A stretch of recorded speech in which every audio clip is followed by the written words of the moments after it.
Bonjour et bienvenue. Je m'appelle Sophie Lemaître et avec le podcast Sophie au pays des possibles, je vous emmène à la rencontre de femmes et d'hommes aux parcours et horizons différents. Leur point commun ? Combattre la corruption et l'évasion fiscale pour un monde meilleur, plus juste et plus éthique.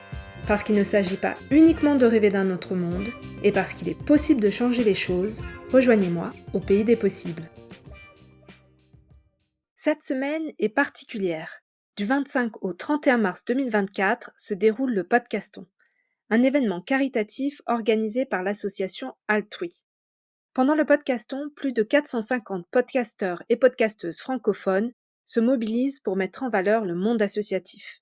Chaque podcast met en lumière une association. C'est donc plus de 400 associations qui sont mises sous les projecteurs. L'objectif du Podcaston est de sensibiliser le public, de promouvoir l'engagement associatif et de collecter des fonds pour les associations. Sophie au pays des possibles a rejoint cette seconde édition du Podcaston.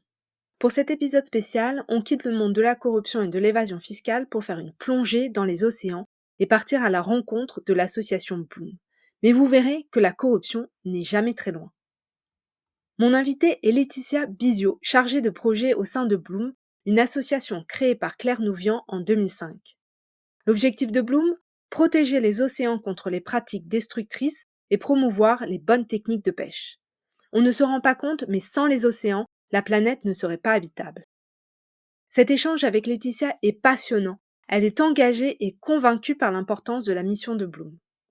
Dans cet épisode, vous en apprendrez plus sur les techniques de pêche destructrices pour les océans, sur les raisons pour lesquelles l'océan demeure le parent pauvre dans les discussions pour protéger l'environnement, ou encore sur la manière dont Bloom s'allie avec les pêcheurs pour mener à bien leur combat. Et surtout, Laetitia nous montre à quel point la mobilisation des citoyens et citoyennes, de vous et de moi, est essentielle pour obtenir des victoires. Je vous laisse découvrir cet épisode passionnant. Bonne écoute! Bonjour Laetitia Bizio, merci d'avoir accepté mon invitation dans le cadre de cet épisode spécial pour le Podcaston. Vous êtes chargée de projet au sein de l'association Bloom que vous avez rejointe en 2017. J'ai vu que vous aviez fait des études de chimie et que vous étiez à l'École normale supérieure de Lyon. Alors comment passe-t-on de la chimie à la protection des océans ? Alors ça a été tout un cheminement. En fait, j'ai fait ce master recherche en chimie parce que je suis profondément passionnée par la science. Je voulais en faire mon métier, je voulais faire une thèse. Et puis l'envie de voir autre chose m'a traversé l'esprit, puis c'est resté dans ma tête et j'ai eu ce besoin de faire une pause avant de me lancer directement dans une thèse. Je suis partie en Thaïlande, j'ai découvert une association qui se bat pour la protection des gibbons. C'est une sorte de grand singe. Ces animaux-là sont braconnés et subissent en plus le problème de la déforestation. Et donc l'association se consacre à la réhabilitation de ces gibbons, donc les relâcher dans la nature. Je suis restée au total 2 ans en Thaïlande. Et cet épisode, en fait, a changé ma vie et je me suis dit que je voulais faire de la protection de la nature mon métier avec vraiment un axe centré sur la forêt. Et puis, j'ai décidé de reprendre mes études après ce master recherche en chimie. J'ai fait un master spécialisé à AgroParisTech qui s'appelle Forêt, Nature et Société. Et pendant l'un des cours, c'était Claire Nouvian, la fondatrice de l'association Bloom, qui venait nous parler de son combat contre les lobbies industriels pour l'interdiction du chalutage en eau profonde. Et pour moi, ça a été une vraie révélation d'avoir cette personne en face de nous qui est combattante, qui à elle seule a fait flancher les plus gros lobbies industriels, dont Intermarché, et qui a obtenu avec son courage et sa détermination une mesure de protection pour l'océan. Les victoires sont rares et donc je me suis dit que je voulais découvrir les coulisses de comment une petite ONG, parce qu'à l'époque elles étaient que 3, à avoir combattu contre cette industrie-là. Donc comment une petite ONG pouvait réussir à faire plier les lobbies. Donc j'ai postulé chez Bloom en tant que stagiaire, puisque mon master spécialisé se terminait par un stage. Et on m'a donné le sujet de la pêche électrique. Donc c'était l'enquête pour comprendre les impacts de la pêche électrique. On m'a laissé carte blanche et j'ai pu dérouler ma pensée et analyser le dossier sur toutes ses coutures. Et en fait, ce qui m'a le plus interrogée et choquée, c'était le côté frauduleux de la pêche électrique. En fait, dès le départ, c'était un mensonge de réautoriser la pêche électrique sous forme de dérogation. Et donc, c'est ce qui m'a mené ensuite au combat et à creuser davantage sur ce sujet. Et d'un stage, on l'a transformé avec Bloom en campagne européenne pour l'interdiction de la pêche électrique, qui s'est soldée par une interdiction finalement en 2019 de cette technique de pêche. Je pense que les auditeurs et auditrices entendront en fait la passion, l'engagement dans votre voix. On va revenir sur les actions et les missions de Bloom. Est-ce que vous pourriez nous dire ce qu'est la pêche électrique? Parce que pour des néophytes, ce n'est peut-être pas très clair, ce que c'est ce type de pêche et en quoi il était néfaste. Alors la pêche électrique, c'est une technique de pêche qui consiste à envoyer d'abord un chalut. Un chalut, c'est un filet lourdement lesté dans le fond marin. Donc le chalutage classique, c'est ce filet qu'on traîne et qui arrache le fond marin. Et en plus, pour rendre la technique plus performante, on ajoutait des électrodes qui envoient un courant électrique dans le sédiment. Et ce courant électrique provoque une réaction subie, j'ai envie de dire, par le poisson, un peu comme quand vous électrocutez quelqu'un avec un taser. Le poisson a une contraction musculaire qui le fait sortir du sédiment. Et donc, c'est plus facile, entre guillemets, pour ensuite le filet de les attraper puisque le poisson est sorti du sédiment. Donc, c'est une technique qui est ultra efficace et ils ont paramétré le courant électrique pour qu'il soit plus efficace sur l'espèce cible qui s'appelle la sole, mais c'est aussi plus efficace sur les juvéniles, c'est-à-dire les petits poissons. Donc son impact, il est désastreux sur la biodiversité marine, puisque les impacts sont assez peu étudiés parce que ceux qui faisaient les études sont également ceux qui payaient les études. Donc les industriels payaient un laboratoire pour mener les études. L'impact négatif, on a du mal à le cerner, mais on sait qu'il y a un impact sur les œufs, avec une mortalité accrue. Il y a un impact sur les gros cabillots. La colonne vertébrale se brise sous le choc électrique. Donc, on a des hémorragies internes et le dos qui se brise. Et pour le reste, c'est encore assez mal connu puisque les études se centraient surtout sur l'économie de carburant que les industriels faisaient et sur l'impact économique dû à l'efficacité de cette technique de pêche. Merci beaucoup, c'est plus clair et là on voit très bien, vous avez fait le parallèle avec le taser et cetera, ça devient plus concret, l'effet néfaste de cette pêche électrique. On le disait, la particularité de Bloom, c'est de se concentrer sur les océans. Pourquoi est-ce essentiel de protéger l'océan et sa biodiversité? Alors, on a besoin de l'océan pour notre survie, tout simplement. La moitié de l'oxygène qui est produit sur Terre provient de l'océan. Et la biodiversité permet d'avoir un équilibre pour produire cet oxygène. L'océan capte l'excédent de chaleur et le CO2 que nous émettons. Donc, si l'océan venait un jour à émettre du CO2, ce serait vraiment une catastrophe pour l'humanité, puisqu'il a vraiment ce régulateur de climat pour maintenir la vie sur Terre. Sans océan, il n'y a pas de vie sur Terre. Et donc, la biodiversité permet de maintenir cet océan en bonne santé. Voilà, vous venez de le dire, l'océan permet qu'il y ait une vie sur Terre et pourtant, on entend peu parler de la nécessité de protéger l'océan. On dirait que l'océan est un peu le parent pauvre lorsqu'on parle de la protection de la nature, de l'environnement, de la lutte contre le changement climatique. Qu'est-ce qui explique ce phénomène-là, que c'est un parent pauvre, qu'on entend peu parler et que c'est moins sur le devant de la scène que d'autres sujets comme les forêts, par exemple? L'océan est le parent pauvre, comme vous dites, de la protection des écosystèmes et de l'environnement. On a longtemps pensé que l'océan était inépuisable, qu'on pouvait pêcher autant qu'on voulait. Donc, on a développé des techniques de pêche de plus en plus efficaces, impactantes, qui allaient chercher les poissons toujours plus loin, plus profond, etc. Et en fait, tout ça, on ne le voit pas. Ça se passe très loin, loin des yeux, en profondeur. Un poisson, c'est pas mignon, c'est pas comme un panda. On n'entend pas non plus le cri des poissons, cette souffrance qu'on pourrait avoir lorsqu'on a par exemple des images de déforestation avec des grands singes qui sont laissés seuls, ou quand des forêts brûlent, on voit des koalas dans des situations de détresse absolue. Pour l'océan, on voit pas tout ça, c'est invisible. Donc le drame qui se passe est loin de nos yeux et donc ce qu'on ne voit pas, on a tendance à ne pas le protéger malgré le fait qu'il soit vraiment essentiel à notre survie. Donc il y a une phrase célèbre qui dit qu'on connaît mieux la Lune que le fond de l'océan. C'est assez quand même parlant. Quand il y a des missions scientifiques, on découvre chaque jour des espèces nouvelles qui sont au fond de l'océan. Donc aujourd'hui même, on est en train de détruire des écosystèmes qu'on ne connaît pas. Donc on ne peut même pas mesurer l'impact des activités humaines à l'heure d'aujourd'hui. Et là, je vais faire le lien avec l'association Bloom. C'est de là qu'est né Bloom. Pourriez-vous nous présenter l'association et ses missions principales? Alors Bloom est une association de protection de l'océan qui a été fondée en 2005 par Claire Nouvian.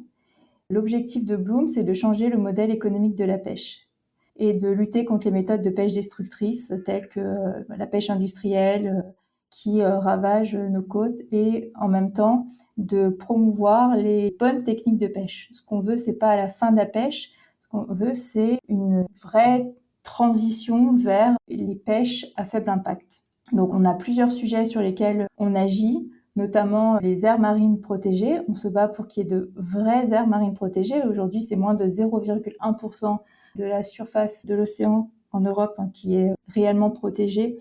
Le reste est chaluté régulièrement. On peut envoyer des navires-usines un peu partout dans les eaux européennes. On a aussi des sujets sur plutôt, on va dire, accès consommation avec les labels, puisqu'il faut se méfier des labels dits durables comme le MSC. Quand un citoyen veut consommer, en général, on se fie à l'étiquette. En voyant MSC pêche durable, on se dit qu'on ne participe pas à la surpêche. En réalité, c'est tout l'inverse, puisque c'est un label qui certifie essentiellement la pêche industrielle. Voilà, on a aussi des sujets sur les accords de pêche entre l'Union européenne et les pays d'Afrique, puisqu'on envoie notre surcapacité, nos navires-usines sur les côtes des pays d'Afrique moyennant des subventions publiques. Donc on paye la surpêche. Voilà, on a plusieurs sujets sur lesquels on se bat pour essayer vraiment de changer le modèle économique de la pêche. Et quels sont vos modes d'action? On a plusieurs modes d'action. La première chose, c'est vraiment de mener des recherches et des investigations pour parfaitement maîtriser un sujet. On ne prend jamais la parole lorsqu'on ne connaît pas à fond nos sujets. Ensuite, une fois qu'on a le panorama des enjeux et qu'on est capable de répondre à la plupart des questions, si on n'est pas capable de répondre à certaines questions, c'est parce qu'il y a par exemple de l'opacité dans le secteur, ça c'est quelque chose de très courant. On essaye de forcer cette opacité en, par exemple, menant des procédures juridiques pour demander des informations ou quand on s'aperçoit qu'il y a des fraudes sur certains aspects, on envoie des recours pour lutter contre ces fraudes. Ensuite, notre autre moyen d'action, ça va être le plaidoyer. Donc, c'est-à-dire qu'on est directement en contact avec les institutions européennes et françaises pour essayer d'influencer les votes dans le sens de l'intérêt général. Donc, je vous ai parlé de la pêche électrique. Donc, quand on l'a fait interdire, en fait, on était directement au Parlement européen pour aller voir des députés et essayer de les convaincre de voter pour les bons amendements. Donc, le plaidoyer, c'est une partie très importante aussi de nos actions. Et ensuite, on a aussi un volet sensibilisation parce que notre force, c'est aussi la pression publique qu'on arrive à mettre. Et ça, c'est grâce aux citoyens qui nous suivent, notamment via les réseaux sociaux.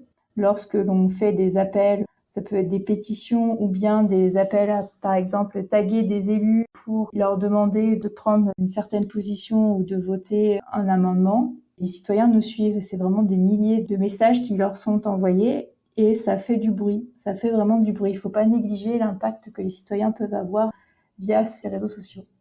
Une chose que vous avez dit un peu plus tôt lorsque vous avez présenté les missions de Bloom, vous disiez que la mission de Bloom, c'est de tendre vers de bonnes techniques de pêche, de ne pas mettre fin à la pêche.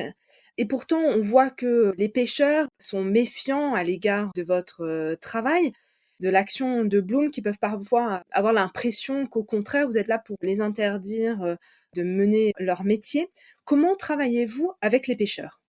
Les écologistes, en fait, ne sont pas les ennemis des pêcheurs. C'est ce que nos ennemis communs essayent de nous faire croire pour diviser et mieux régner.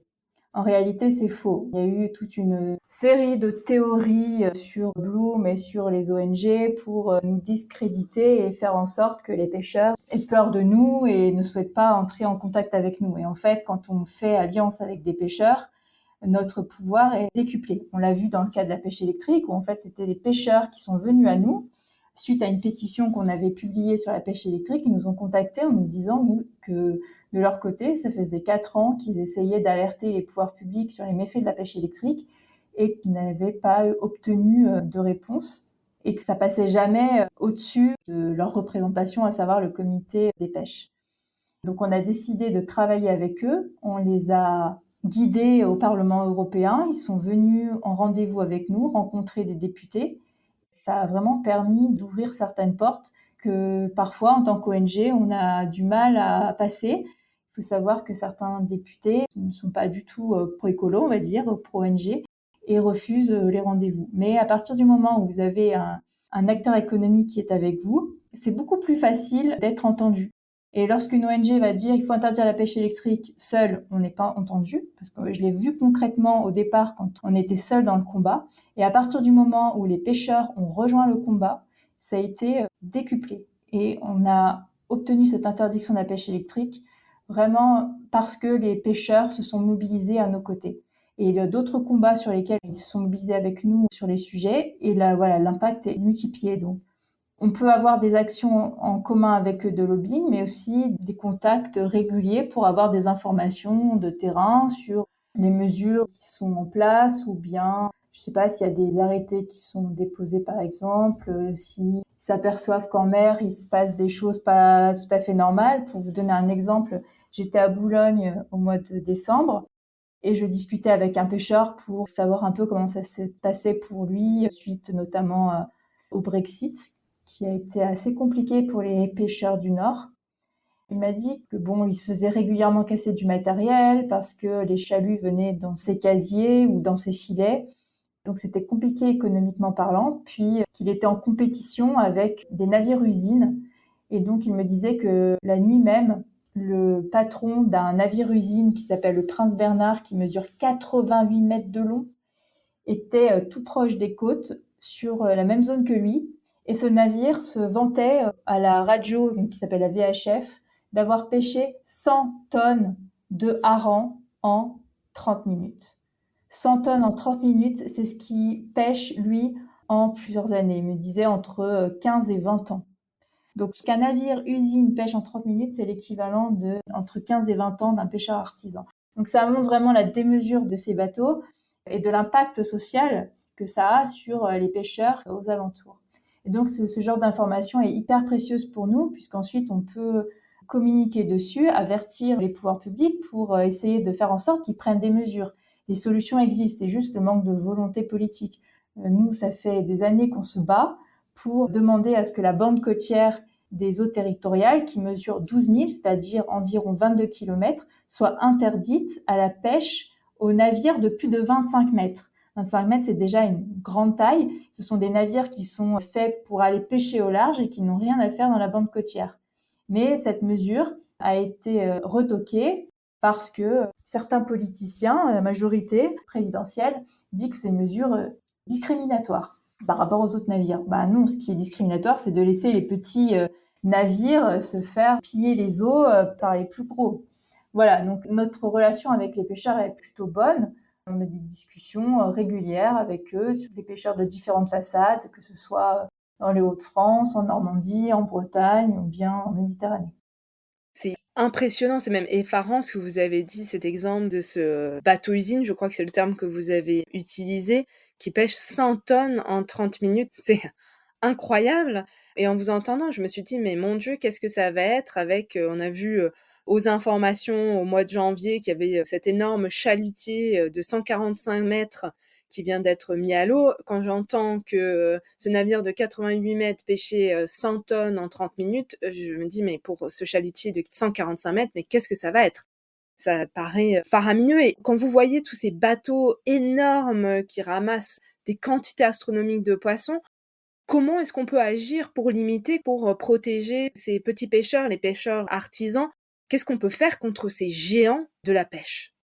Alors, contre ces géants de la pêche, nous, quand on a appris la nouvelle via un communiqué justement de la Compagnie des pêches de Saint-Malo qui disait investir dans ce navire de 145 mètres, qui a en plus un passif extrêmement houleux puisque Il a été construit dans les années 2000. En fait, il était trop gros pour être accueilli dans les eaux européennes. L'Irlande, qui devait l'accueillir, avait dépassé son plafond de capacité, c'est-à-dire une limite qui permet de réguler la surpêche. Et donc, il a été enregistré en tant que navire marchand. Et comme l'Irlande ne disposait pas de suffisamment de quotas, on l'a envoyé en Mauritanie via des accords de pêche pour pêcher 9 mois par an. Et c'est là qu'il a été nommé navire de l'enfer. Après 5 ans de pêche intensive absolument dévastatrice pour les pêcheurs de Mauritanie, il a été chassé, il est arrivé de nouveau en Europe et c'est à ce moment-là que les Pays-Bas l'ont racheté et l'ont immatriculé d'abord aux Pays-Bas, puis ensuite ils l'ont transféré dans une de leurs filiales polonaises.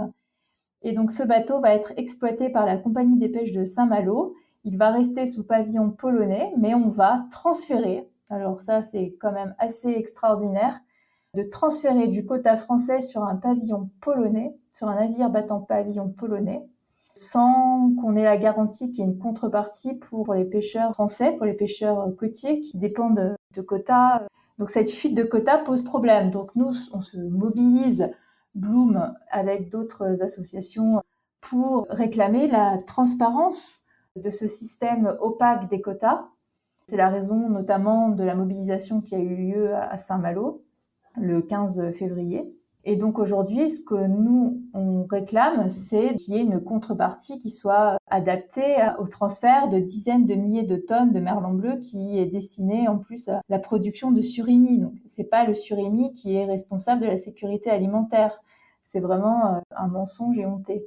Ce qu'on peut faire, c'est nous soutenir via les réseaux sociaux quand on fait des appels à mobilisation, par exemple pour interpeller le ministre en charge de l'écologie, donc M. Béchu, ou son secrétaire d'État en charge de la mer et de la biodiversité qui s'appelle Hervé Berville, pour arriver à maintenir un rapport de force et faire une pression suffisante sur le gouvernement pour qu'il lâche et qu'il donne les informations qui montreraient en fait qu'il y a un vrai souci dans l'attribution des quotas et dans ces transferts qui paraissent vraiment douteux parce qu'on ne peut pas comme ça transférer du quota d'un navire français à un navire polonais. Il y a un processus un peu long que je ne vais pas expliquer ici, mais voilà, il y a vraiment un raccourci qui est fait. Donc, en tant que citoyen, vous pouvez nous suivre sur les réseaux sociaux et lorsqu'on fait des appels à mobilisation, à alerter certains représentants politiques, et ben ça, je peux vous assurer que ça fonctionne et on parle de nous. Par exemple, pour la manifestation à Saint-Malo, à la suite de ça, il y avait un vote au Conseil régional de Bretagne sur une feuille de route halieutique dont la mesure numéro 1, c'était de faire du lobbying à Bruxelles pour enlever tous les verrous qui ont permis jusque-là de réguler la surpêche. Donc ça va par exemple par la construction de navires neufs pour soi-disant la transition. Eh bien, je peux vous garantir que la mobilisation citoyenne sur les réseaux sociaux, on fait parler d'eux au sein du conseil régional. Et on a parlé des problèmes. Donc ça a permis de faire sortir de la sphère privée un sujet aussi grave et d'en faire un sujet public pour qu'il soit ensuite pris en main par les politiques et qu'on ait un changement systémique. Depuis 7 ans que vous êtes à Bloom, qu'est-ce qui vous a le plus marqué dans votre travail? Ce qui me marque le plus dans mon travail, je dirais que c'est la mauvaise foi des lobbies. J'ai envie de dire qu'ils font leur travail, c'est quelque part défendre leurs intérêts. Mais derrière, le contrepoids, c'est difficile de tenir la route, nous, en tant qu'ONG, parce que on se bat que sur les faits, sur la vérité. Et quand on a un flux de mensonges continuels qui arrive, ça, c'est assez difficile à gérer, d'être vraiment sur toutes les balles et de voir que derrière, les politiques ne suivent pas. En dehors de quelques-uns, ils vont vraiment dans le sens des lobbies destructeurs. Et ça, je trouve que c'est le plus difficile. C'est continuellement d'être dans le combat et de se dire que n'importe quelle victoire n'est jamais ancrée dans le marbre. À un moment donné, on peut de nouveau proposer un amendement, par exemple, qui réautoriserait la pêche électrique. Et donc, il faudrait recommencer de nouveau, reconvaincre des élus, reconvaincre les gouvernements. Et donc, c'est une quête perpétuelle. Et pendant ce temps-là, le réchauffement climatique s'aggrave, la biodiversité s'effondre. Et voilà, donc c'est ça ce qui est assez difficile. Après, je me conforte, me console quelque part en me disant que je fais mon métier du mieux que je peux et que je contribue à essayer de faire en sorte que les choses aillent mieux. Mais c'est vrai qu'il faudrait plein de Bloom, quoi, sur tous les sujets pour arriver à avoir un contrepoids qui soit à la hauteur des enjeux et des contre-pouvoirs derrière. Parce qu'aujourd'hui, les politiques ne sont pas de notre côté et c'est très difficile. Pour vous donner un exemple, sur la loi pour la restauration de la nature, moi j'ai été quasi traumatisée. Excusez-moi, peut-être rappeler ce que c'est la loi sur la restauration de la nature? Oui, donc la loi sur la restauration de la nature, c'est un règlement européen qui est le volet biodiversité de ce qu'on appelle le pacte vert. C'est un texte qui a été voté cet été et qui prévoyait notamment de restaurer des milieux naturels, que ce soit marins ou terrestres. Et donc ce texte de loi a été malmené par la droite en alliance avec l'extrême droite et une partie du groupe Renew, qui est l'équivalent du groupe Renaissance, mais au niveau européen. Et donc il y a eu cette alliance de ces trois partis politiques pour faire rejeter le texte dans son intégralité sans qu'il y ait de débat possible sur la restauration de la nature. Et il a fallu se battre, mais vraiment se battre, pour éviter que le texte ne soit tué dans l'œuf. Et je me souviens d'un rendez-vous que j'ai eu avec un politicien de droite qui m'a dit « Mais vous avez absolument aucune chance pour sauver ce texte. Les trois possibilités que je vois, c'est l'empoisonnement, la séquestration ou le charme », pour parler des députés, que je ne pouvais pas convaincre les élus par des arguments rationnels que la restauration de la nature est juste un besoin, il faut absolument protéger l'océan parce qu'on court à notre perte. Ça, c'était pas des bons arguments pour lui. Non, le seul moyen pour lui de gagner ce vote, c'était d'empêcher les députés de droite et de les empêcher de voter. Donc, c'était pas du tout rationnel comme discussion. Mais il me l'a répété 3 fois, donc je veux bien que c'était peut-être sur le ton de la blague, mais ça en dit beaucoup.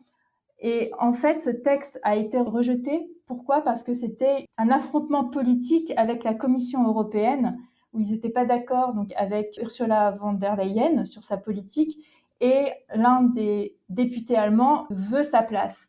Et donc, il voulait absolument la tenir en échec sur ce règlement-là. Ça aurait pu être un autre règlement, mais ils ont choisi la loi de la restauration de la nature.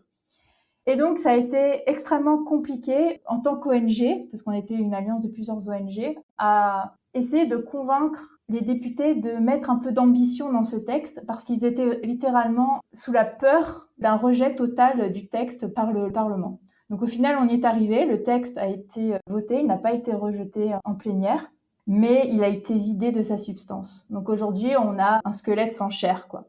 C'est mieux que rien, ça permet de donner une base qui pourra ensuite être amendée pour avoir des vraies ambitions.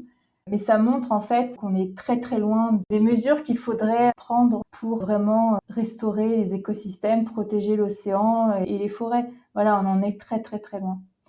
Puis l'exemple que vous donnez avec ce contexte de ce député allemand qui voulait prendre la place de la présidente de la Commission européenne, ça montre aussi les jeux de pouvoir qui peuvent exister, les jeux politiques qui n'ont strictement rien à voir avec le sujet qui est comment protéger l'environnement, comment protéger notre avenir, leur avenir, l'avenir de leurs enfants. J'ai déjà utilisé ce terme tout à l'heure, mais c'est hallucinant d'entendre ça. Je suis sûre que vous avez des tas d'autres anecdotes.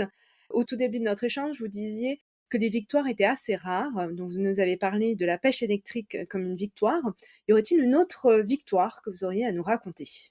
Une autre victoire, on avait le tout premier combat de Bloom, c'était le combat contre le chalutage en eau profonde. Donc moi, je l'ai pas vécu, mais Claire Nouvian, la fondatrice de Bloom, en a tellement raconté que c'est presque comme si je l'avais vécu.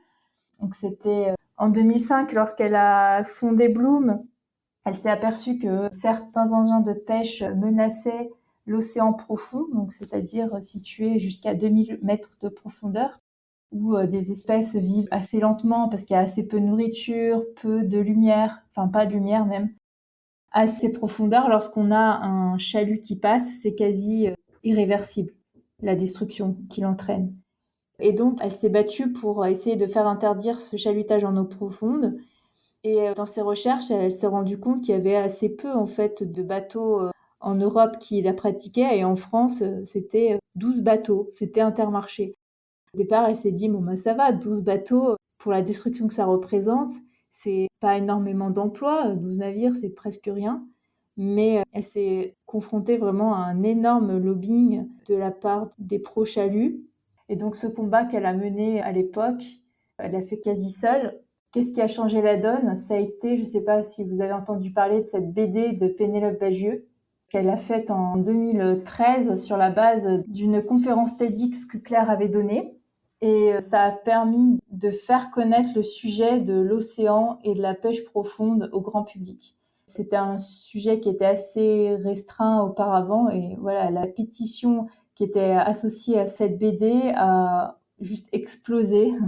En quelques heures, ça a fait disjoncter les serveurs parce que Bloom ne s'attendait pas à avoir autant de signatures. On a atteint 900 000 signatures sur une pétition sur un sujet qui était aussi peu connu, donc c'était assez incroyable.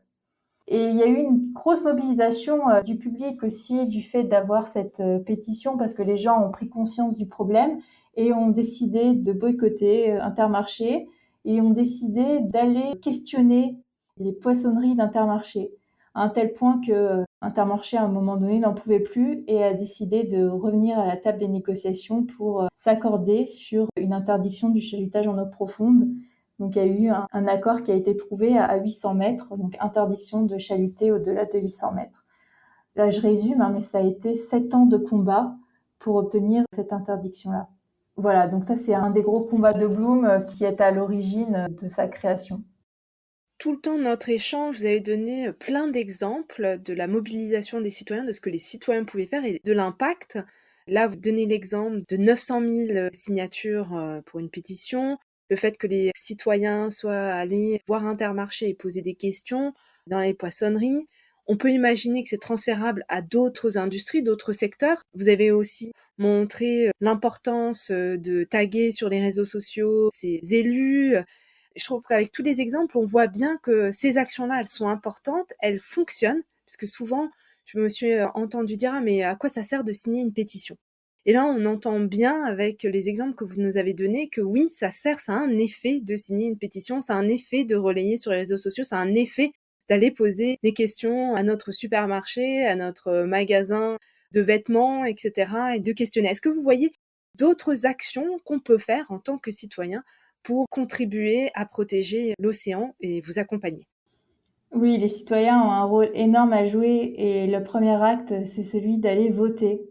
Parce que c'est vraiment pas la même chose quand on va au Parlement et qu'on se retrouve en face d'un élu vert, un élu de gauche ou un élu de droite. Les réactions ne sont pas les mêmes. On va publier un classement des députés européens selon leur vote pour l'océan, le climat et la biodiversité, qui s'appuie sur 150 amendements différents. Et donc ce classement permet aux citoyens d'être éclairés sur qui vote quoi et selon sa sensibilité de choisir les députés qu'ils vont élire au mois de juin prochain. Et c'est vraiment important parce que les questions de pêche sont essentiellement prises au niveau de l'Union européenne. J'appelle vraiment tous les auditeurs et auditrices de ce podcast à aller voter. C'est un acte citoyen fort. On peut penser que ce sont tous les mêmes. Non, vraiment. Le classement qu'on a fait en témoigne. Donc voilà, c'est pour moi la première chose à faire, c'est de se rendre aux urnes. Et ensuite, on a aussi un rôle, si on veut parler de consommation, puisque souvent ça passe aussi par l'assiette. On conseille déjà de diminuer sa consommation de poisson. Il faut savoir qu'on consomme 3 fois trop de poissons. On devrait être à 10 kilos de poissons par an. On en est à 34. Donc, drastiquement réduire sa consommation de protéines animales en général et de diversifier son assiette. Aujourd'hui, les espèces les plus consommées sont aussi celles les plus surpêchées. Le cabillaud, le thon, le saumon d'élevage qui est donc élevé, mais en fait, on va réduire en farine du poisson sauvage pour le nourrir. C'est absolument catastrophique d'un point de vue pour les écosystèmes marins. L'autre espèce qui est beaucoup consommée, c'est la crevette. Donc il faut diversifier son assiette si on consomme du poisson pour éviter de mettre une pression trop forte sur ces quelques espèces. Enfin, sur le choix du poisson, si vous avez 2 poissons, vous hésitez entre les 2, de regarder l'engin de pêche. Puisque l'étiquetage est obligatoire depuis 2016, les poissonniers sont tenus d'indiquer le type d'engin qui a permis de pêcher ce poisson. Donc nous, on recommande de choisir des techniques de pêche qui sont peu impactantes, comme le casier, la ligne et le filet, et d'éviter les techniques très impactantes comme le chalutage. Merci beaucoup, ça nous donne des clés pour lire l'affichage poissonnier. J'avais remarqué effectivement que c'était la technique de pêche était indiquée à côté du poisson, mais comme je ne suis pas une spécialiste de ce sujet-là, je maîtrise pas du tout, je connaissais pas en fait lesquels auraient le plus de conséquences négatives pour l'océan. Donc là, ça permet d'avoir un éclairage et de mieux guider ses choix. C'est le podcaston. L'idée, c'est de pouvoir soutenir une association. Pourquoi est-ce essentiel de vous aider, notamment à travers un don, si on le peut? Alors, vous pouvez nous aider à travers un don si vous le pouvez. Si vous ne pouvez pas, vous pouvez toujours suivre nos communications et vous abonner à notre newsletter. Mais en fait, on dépend uniquement de la générosité du public. On n'a pas de subvention publique. Donc, pour pouvoir garder notre liberté d'action et de communication, voilà, vos dons sont 100% utilisés pour la protection de l'océan, donc pour nos combats. Comme j'ai dit auparavant, l'océan, c'est vraiment le berceau de la vie et sans océan, la planète ne serait pas habitable. Donc nous, on a fait le choix de se battre pour protéger l'océan en choisissant la pêche comme angle d'attaque, puisque la surpêche et la pêche industrielle sont les premières causes de destruction de l'océan. Donc voilà, pour nous soutenir, vous pouvez faire un don ou bien, comme je vous l'ai dit, nous suivre sur les réseaux sociaux. Super, dans la description de l'épisode, je mettrai un lien vers votre site internet. Comme ça, les auditeurs, auditrices pourront voir comment vous suivre sur les réseaux sociaux. Je mettrai aussi les liens directs de vos réseaux sociaux dans la description de l'épisode. Un grand merci pour votre disponibilité. Merci d'avoir accepté cet échange qui était passionnant. J'ai appris beaucoup de choses. Je suis sûre que toutes celles et ceux qui nous écoutent, ce sera la même chose. Bonne continuation dans votre combat qui est essentiel. On entend vraiment dans cette conversation votre engagement, vous le vivez, vous y croyez, on entend votre enthousiasme malgré les embûches auxquelles vous pouvez être confrontés. Donc un grand merci pour ce combat et merci d'être venu discuter avec nous de l'association Bloom et de ce que vous faites. Merci à vous et puis merci à tous les auditeurs et auditrices qui ont écouté ce podcaston. Merci d'avoir écouté cet épisode spécial Podcaston jusqu'au bout. J'espère que vous l'avez apprécié. Des centaines d'autres associations sont mises en avant tout au long de la semaine. Je vous invite à visiter le site www.podcaston.org pour découvrir toutes ces belles causes.